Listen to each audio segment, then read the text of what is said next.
Just a quick video on the Qlink free tablet given away in 2021. Promised way back in January. It was going to ship in April. Finally arrived in June. They never even mailed me a tracking number, but nevertheless. So here's what the box looks like. I'm not going to do an unboxing video. I mean, everybody knows how to open a box. So, hey, there's a box. There's a quick start guide, which is completely useless for any purpose whatsoever at all. If you're getting a tablet, you certainly should know how to set one up, you know, normal stuff. But this isn't the best tablet in the world, but it is free. It's an 8-inch screen. It's called a Septer 8. Apparently it's manufactured by Qlink, but if you go to the FCC website, the actual permitting and everything and licensing is actually to a company called Hot Pepper Inc. So that's who made this. I'm sure that they're not going to be of any consequential competition to think people like LG or Samsung or Apple.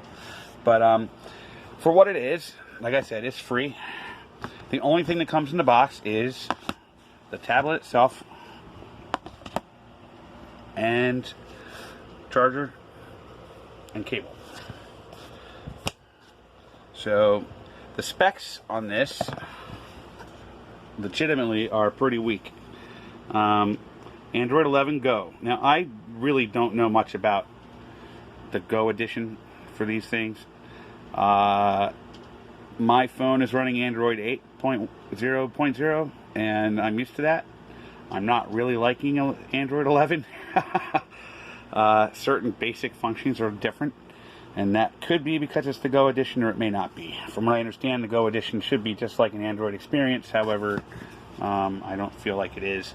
Anyway, it's only got 1 GB of RAM on board and 16 GB of ROM on board. I mean, that's less than a functional cell phone. So there's not a whole lot that this thing can do.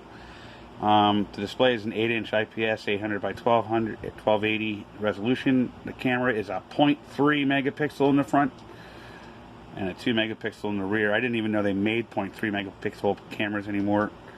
And obviously it's got Wi-Fi 802.11, BGNN, and Bluetooth 4.0, which is nice. And it's got a 35 milliamp hour battery. That is about it. I mean, it has a port, or a slot I should say, for an SD card, but there is no documentation anywhere whatsoever online or in the box that tells you what size memory chip it can take. The quick start guide literally is not very useful at all. I mean, everybody knows what a power button does and what volume buttons do and stuff like this. So, like I said, aside from some odd Android functionality things I'm getting used to, the tablet itself is fairly underpowered.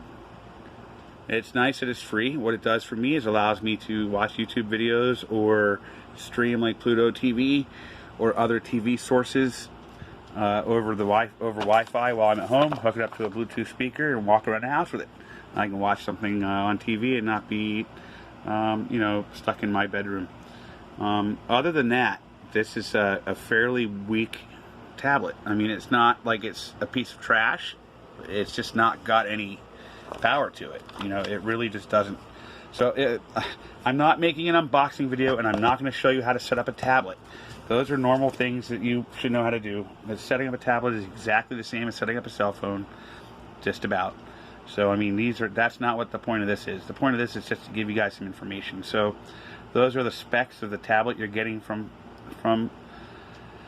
Qlink Wireless, and apparently they are taking credit for manufacturing it, even though it's Hot Pepper Inc. that actually got the licensing. Companies I've never heard of before. So, if you want to do basics, you know, check email, check YouTube, check your Facebook, the normal internet surfing type stuff, it's fine for that. It can handle TV and stuff. It's a really slow tablet. So like when you click something to open it, it takes some time sometimes. So you just got to be aware of that and not throw a hissy fit waiting for it. Well, other than that, I mean, it's functional. It's just not incredibly powerful or exciting. I disabled a whole bunch of onboard apps that came with it. It came with games and stuff that I don't really care about. I just uninstalled or disabled them. It came with the Chrome browser, you know, Google Chrome, and it also came with Opera, surprisingly. I disabled Opera for now just so that, you know, it's not using resources. And I'll download, you know, some things to it. I'll probably get an SD card in there soon.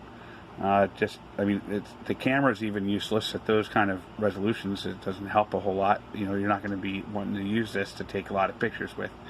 You can easily get a Google Voice number or a WhatsApp phone number and use it for teleconferencing phone calls and type stuff like that. Just get a little stand to stand it on, you know, so it's facing you like that, and you can probably get away with it.